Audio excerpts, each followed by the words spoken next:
Don't you love that we now live in a country where every day we have to wake up and wonder whether or not our president is going to suffer from a psychotic episode? Unfortunately, that is, of course, the country in which we are currently living. And unfortunately, most days the answer is yes, he is going to suffer some sort of psychotic breakdown. And on Monday of this week, it happened because his cell phone was apparently not working, or at least that is what he would have us believe. You see, Donald Trump spent most of the day on Monday, for some reason, ranting like the lunatic that he is on Truth Social about so very many different things, including, of course, his attacks on Japan for not accepting our rice. But then, just a short while after he ranted about Japan not taking our rice anymore because we're in the middle of a trade war with them, he said this on Truth Social. I'm doing a major conference call with faith leaders from all over the country, and AT&T is totally unable to make their equipment work properly. This is the second time it's happened. If the boss of AT&T, whoever that may be, could get involved, it would be good. There are tens of thousands of people on the line. Oh, really? So tens of thousands of people on a call, and you're wondering why you're not getting good reception? You're wondering, why can we not have 10,000 people on a conference call? Or excuse me, not 10,000, tens of thousands. I mean, yeah, if you put tens of thousands of people onto a conference call, you're going to have problems. Like, there's literally no way around that. You're going to have problems.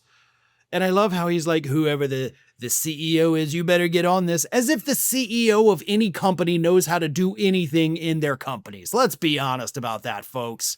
That's not a thing CEOs do.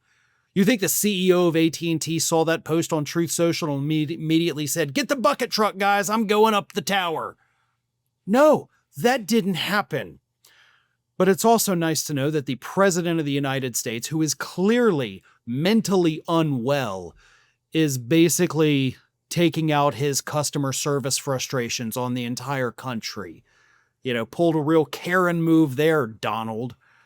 But he wasn't done either. He then got back on Truth Social and said this. I apologize for the long wait on the Faith Leaders conference call. AT&T ought to get its act together. Please pass along the word to the tens of thousands of people who were there. We may have to reschedule the call, but we'll use another carrier the next time. AT&T obviously doesn't know what they're doing. Yeah, of all the companies in the country, that have existed for 100 years, AT&T really just has no business being in business.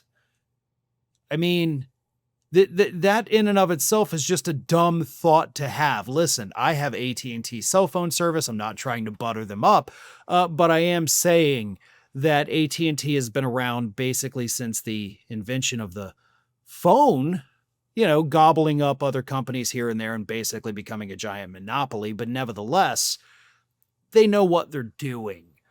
Donald Trump, on the other hand, does not. I am willing to bet that this is some sort of operator error.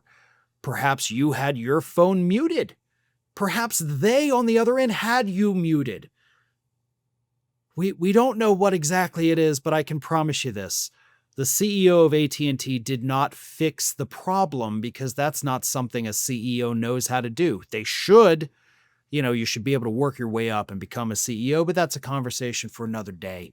The point is, this man is mentally unwell. He has nervous breakdowns all the time, and this one was because he couldn't get his phone to work. Is that the kind of person you want with their finger on that nuclear button? Is that the kind of person you want, that temperament, to be calling for missile strikes in Iran? The answer for everyone on this planet should be no. Obviously, we want somebody a little more metered. We want somebody that can control their emotions. We want somebody that's not going to have a breakdown just because they can't hop on a conference call. But we don't have that luxury because Donald Trump is our president, and he is the kind of person that's going to have many mental breakdowns all day, every day, because apparently everything in the world pisses him off to no end. For weeks, the headlines have focused on how Trump's so-called beautiful bill would gut Medicaid. But almost no one's talking about MAGA loyalists slipping in the most dangerous legal loophole of all.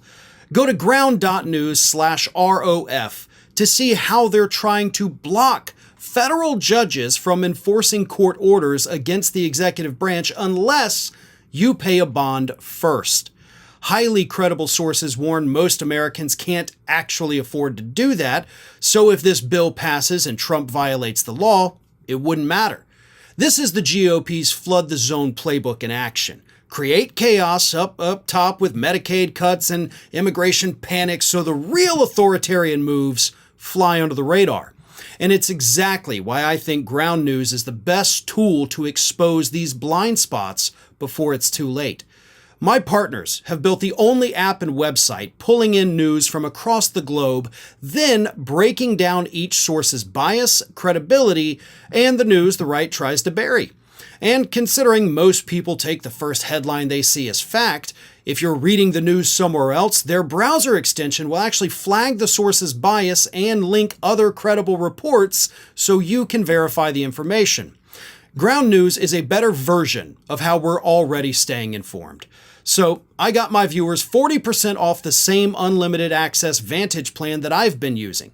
That's only $5 per month when you go to ground.news/ROF or scan my QR code. With at least another 4 years of this, they're counting on you to be distracted. This app is how you stay focused.